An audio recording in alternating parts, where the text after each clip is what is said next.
What's going on, VC? Shamrock'n Records. I'm Brian, and today I am doing a contest entry for Vinyl Collector James 1000 Subs contest. And I have the questions written down so I don't forget them. But first, I just want to say congratulations, James. 1000 subs, that's humongous.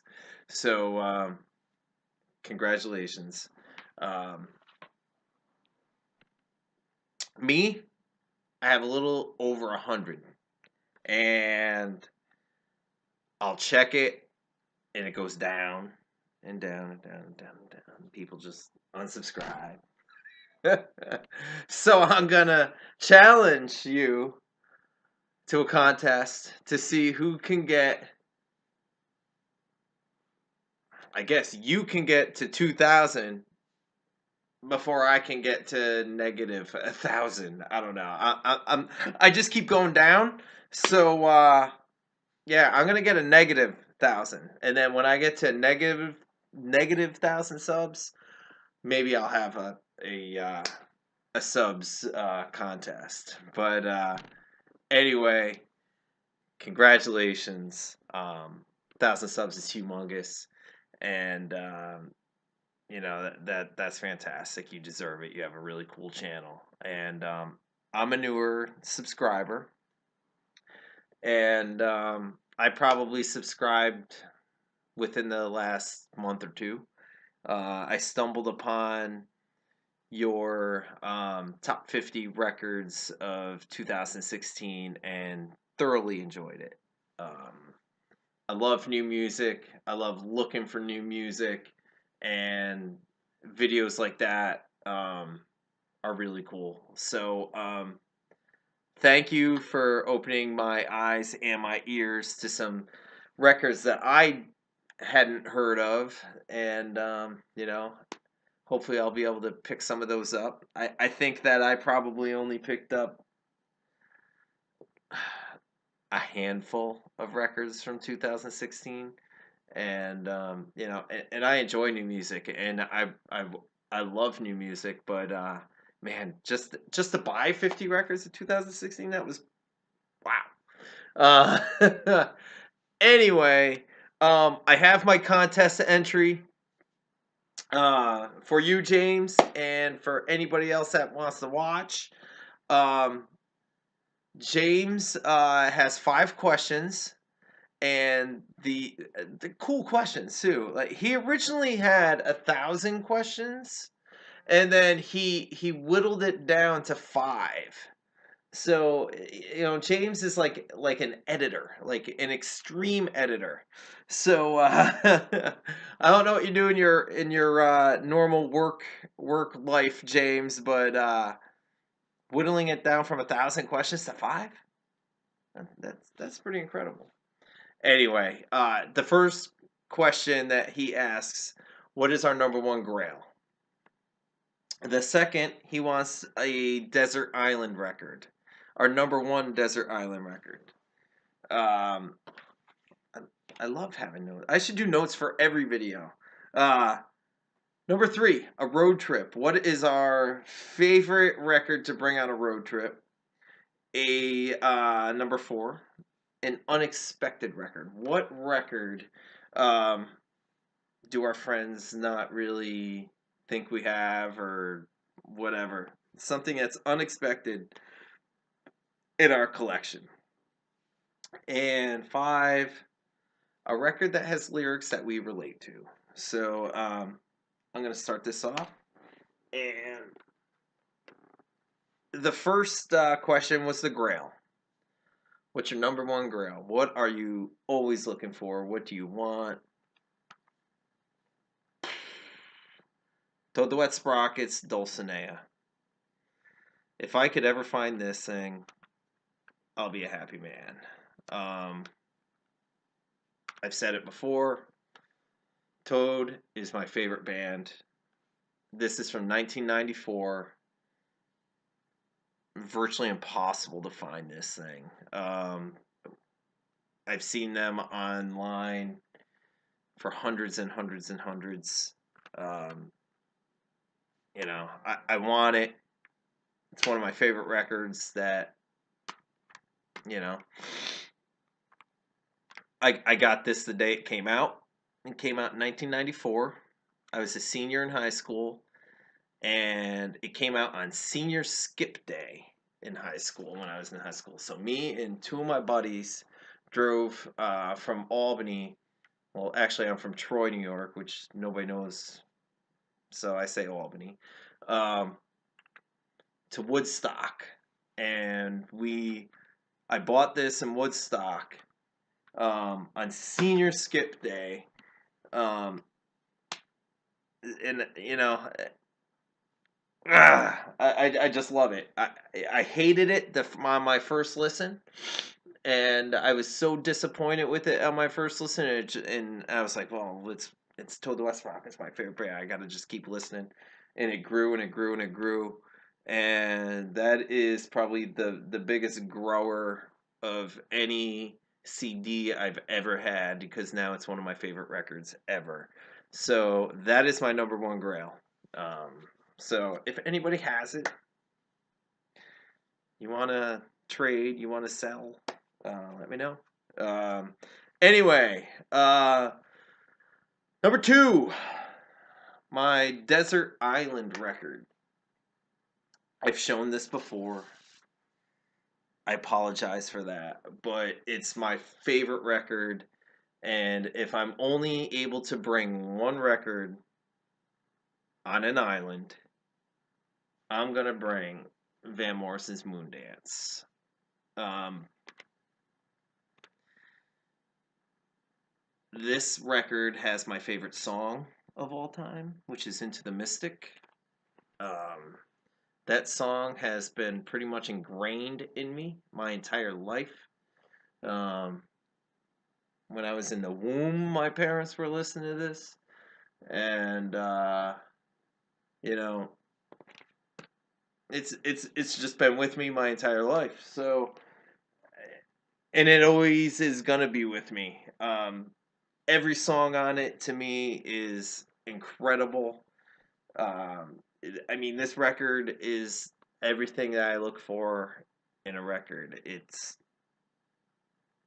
romantic. It's got great lyrics. It's got just good feeling. I mean, every track, starting from Stone Me and going into Moondance. When oh man, Moondance, the songs on this thing are so overplayed to begin with, and I overplay it, and I don't get sick of it. I just love it. So this is going with me anywhere I go, whether it's on a desert island or if it's going for, I don't know, a trip to the moon. Anywhere, that record's coming with me. I love it. Um, let's see. Number three, a road trip record. Well, um, when I first heard this question, um, I was like, well, this record just popped into my head because I used to listen to this quite a bit in the car. And I don't really go on many road trips, I guess, anymore. I don't know. Not long road trips. I live really close to work, so I'm lucky if I get two songs going from my house to work. So, um, but going on a road trip, the record that I would want, and I've never spun a record in my car. I wish I could. That'd be pretty cool. But I do have the CD, and it's on my iPod. Dispatch, Bang Bang, um,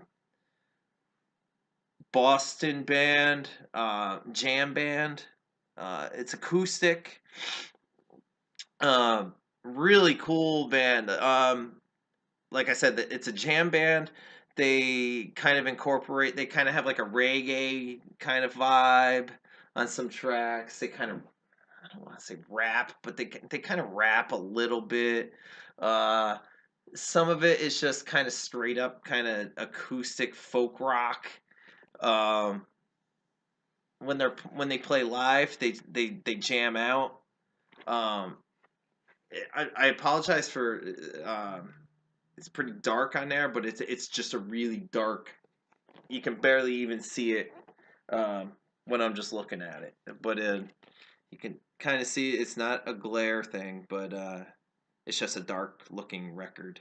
Um, but Dispatch, I can show you the actual vinyl because it's a little bit brighter. They pressed this on orange vinyl. They didn't make that many of these, I don't believe. I think it was limited to like I don't know 500 or 1,000 or something. Um, and they pressed this record in 2011. I think it originally came out. Oh crap! Maybe in like 2000, maybe 99, around there. I remember I was still living in Albany at the time when this originally came out. But really cool stuff. Um, I remember one of the guys that I used to work in Natick, Massachusetts. One of the guys I worked with, his son, I guess, would skateboard with I think Chadwick Stokes, the singer. Um, I thought that was pretty cool.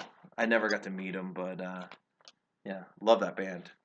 Anyway, number four, an unexpected record. So James would like to see something that our friends would be kind of shocked to see in our collection.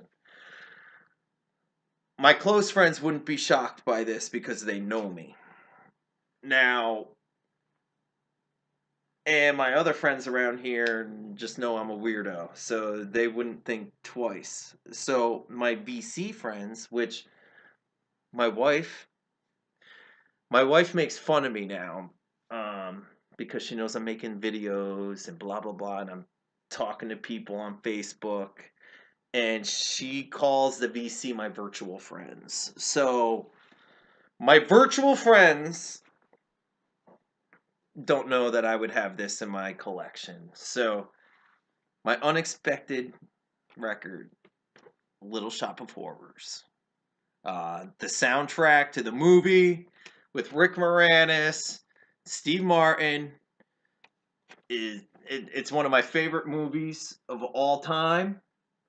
And when I was in high school, we did this production, and I was in the drama club, and I played this guy right here, the old dude. I played Mr. Mushnick, the plant shop owner. I was Seymour's boss. So so this record means a lot to me. Um, I mean, even before I was in that play in high school, uh, I loved the movie. I loved the songs, and I was able to. This was pretty much a Grail for me. I found it about 6 months ago, and I was absolutely floored to get this on vinyl. So this is my unexpected record to show my virtual friends, Little Shop of Horrors. Um, the last question is a record with lyrics that I relate to. Well, I kind of thought long and hard about it, and I don't know. I'm a lyrics guy. Um, I'm, I've said in other. I'm sappy. I like lovey dovey kind of stuff, and I don't know. I've mentioned in other videos how I love a band, a newer band from California, named Dawes. And I love this band because Taylor Goldsmith, the singer, writes incredible lyrics. And the band has great harmonies. And I think Taylor's a pretty cool, a pretty good guitar player. Seeing them play live, I a few times now, I was kind of blown away by his guitar playing.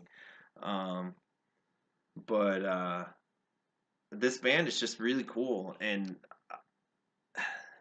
you know, the question is lyrics I relate to. There's a song on here called "A Little Bit of Everything," and it's one of my favorite songs that's come out in the last 5 years. It's beautiful. It's gorgeous.